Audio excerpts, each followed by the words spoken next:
So I just got my new S485 from True North Turbos. Just got in. Got some aluminum cast elbows and some other straight pipe 3.5 inch to try and get rid of all this stupidness. So I'm gonna keep the 88 in for a little bit longer. I have a few things I want to adjust and try to iron out before I put the S485 in. I gotta finish wiring up the MAC valves. I'm waiting on, if you can really see it there. Waiting on my Motion Raceworks catch can to get in so I can get rid of that sad little thing.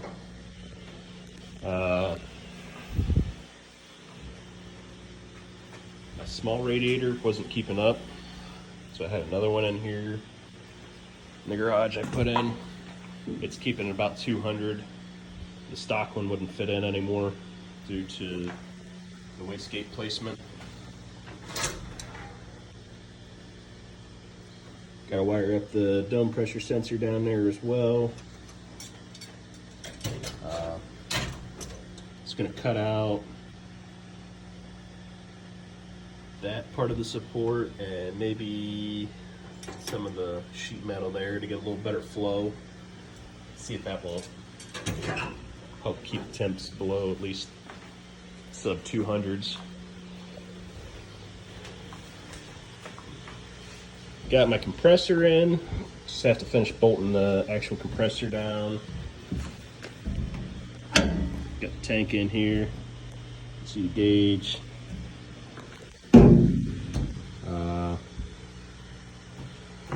Mount the relay for it. Yeah, coming together. Surely slowly. Got me a fuel gauge. Finally.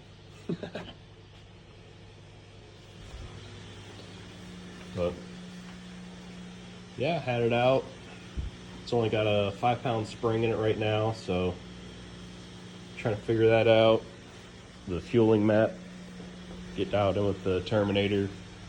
Had a little bit of a vibration on the shifter.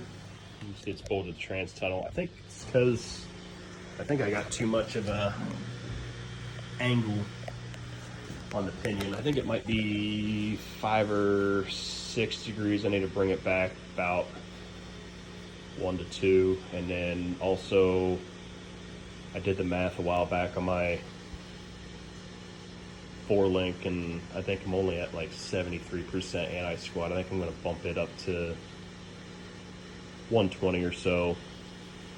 When I was messing around, I did a little test hit, and after the turbo lit off, the tires hazed a little bit, so that's that. Possibly switch to a little thicker, try to run a little thicker oil for the trans as well to see if I can't get it to tighten up the converter. I'm sure most of it's just dealing with the fueling, but as to why it's so lazy out the hole. But with a 488 gear, it should be a little spicier than what it is. But, other MAC valve, I seen Doug Motion Raceworks, he was talking about for people with smaller engines and larger turbos. I was going to try this out, adding air to the bottom port of the blow-off valve. If I can't get it to work, worst case scenario, I at least got me an extra MAC valve for backup. So yeah, little truck update. Air to water system seems to be working pretty good too. Topped off with ice. I was cruising around. Temps were mid 80s, mid to upper 80s intake, well, atmosphere, and then I was cruising around. You'd get up about 102, and then I'd topped it off with ice and it got it down to mid 60s intake air temps. So